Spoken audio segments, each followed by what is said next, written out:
Vishnu ticket பின்னால ஜெயிச்சது யாராலையும் பொறுத்துக்கவே முடியல, பயங்கரமா ஜீர்ணிக்க முடியாம ஒருத்தருக்கு ஒருத்தர் மாத்தி மாத்தி புறணி பேசிட்டு அவங்களோட வகுத்தறிச்சல கொட்டி தீத்துட்டு இருக்காங்க. கிட்டத்தட்ட நிக்சனோட மூஞ்சியும் மாயாவோட மூஞ்சி படுத்தே போச்சு. இந்த வாரம் நீ இல்லைன்னா நான் வெளியே போறோம் அப்படின்னு சொல்லி. ஆனா ஏற்கனவே சொன்ன மாதிரி 2 பேரையும் காப்பாத்திடுவாங்க. விஜய் டிவி இல்லைன்னா அப்படியே இல்லைனாலுமே நம்ம கமல் சார் எப்படி காப்பாத்திடுவாரு.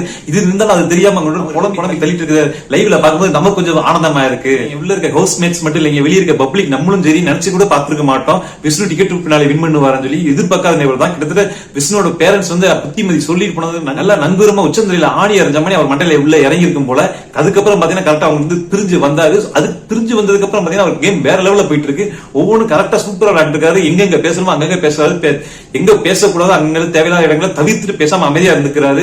கேமுக்கு உதவுது. அவர் ஃபுல் எஃபெக்ட் ஒரு கேம்ல பார்ட்டிசிபேட் பண்றாரு. பழைய விஷ்ணுக்கும் இந்த விஷ்ணுக்கும் கம்பேர் பண்ணி பார்க்கும்போது இந்த விஷ்ணு ரொம்ப ஆக்டிவா இருக்க மாதிரி தான் தெரியுது. அது மட்டும் இல்லாம அவர் ப்ரோமோல வராது. ஆனா முன்னாடில ப்ரோமோல வரும்போது பூர்ணிமாவோட மாயாவோட ஒட்டுன மணிக்கு வருவாரு.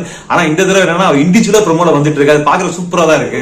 இன்னொரு ஷாக்கிங் நியூஸ் என்ன தெரியுமா, ட்விட்டர்ல பூரா டீயா பரவிட்டு இருக்கு. இந்த வாரம் எலிமினேஷன் வந்து நம்ம ரவி நாட்லி கிட்டத்தட்ட 80 நாளுக்கு மேல முடிஞ்சிருச்சு. ஒன்னும் 10 நாள் 15 நாள் தான் ஷோவே நடக்க போகுது. அதுல 2-3 வீக்ஸ் தான் இருக்க போகுது.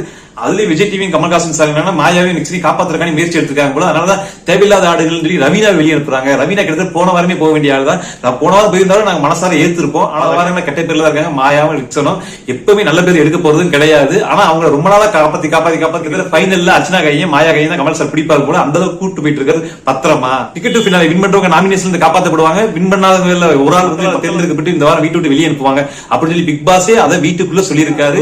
அதைப்படி நடக்குமான்னு கேட்டா அது கேள்விக்குறிதான். இருந்தாலும் மக்கள் பேர் அடிக்கடி மிஸ்யூஸ் பண்றாங்க. கேட்டா மக்கள் ஓட்டெடுப்பு நடக்கிறோம் சொல்லி சில 3-4 வாரங்களாவே அந்த மக்கள் பேர் காரணம் சொல்லி ஓட்டெடுப்புல கடைசியா வந்தா சொல்லி வேற ஆட்களை வெளியெடுப்பு இருக்காங்க. நிஜமா ஓட்டெடுப்புல பாத்தீங்கன்னா கடைசியா இடத்துல இருந்து வேற ஆட்கள். இந்த இடத்துல மக்களோட ஓட்டுக்கு மதிப்பு இருக்கான்னு கேட்டீங்கன்னா சுத்தமா மதிப்பே கிடையாது. மக்கள் நம்ம ஷோ பார்க்காம ஓட்டு போடாம போயிருவாங்கன்னு சொல்லி அவங்க இன்வால்வ் பண்ற மாதிரி இந்த சீசன்ல மக்களவே டைரக்டா கேம் பிளே பண்ற மாதிரி ஒரு ஆப்ஷனை கொண்டு வந்திருக்காங்க. என்னதான் விஜய் டிவியும் கமல் சார் சேர்ந்து புள்ளி எங்க நல்லவங்களா காட்ட முயற்சி பண்ணி நல்லவங்களா காட்டினாலுமே உண்மையா இருக்க நல்லவங்களை கெட்டவங்களா காட்ட முடியாது. ஏன்னா கெட்டவங்களா அவங்களுக்கு நடிக்க கூட தெரியாது. கேமரா போக்கஸும் பண்ண முடியாது. அதை புரிஞ்சு நடத்துவாங்க நினைக்கிறேன் விஜய் டிவி. பொறுத்து இருந்து பார்க்கலாம்.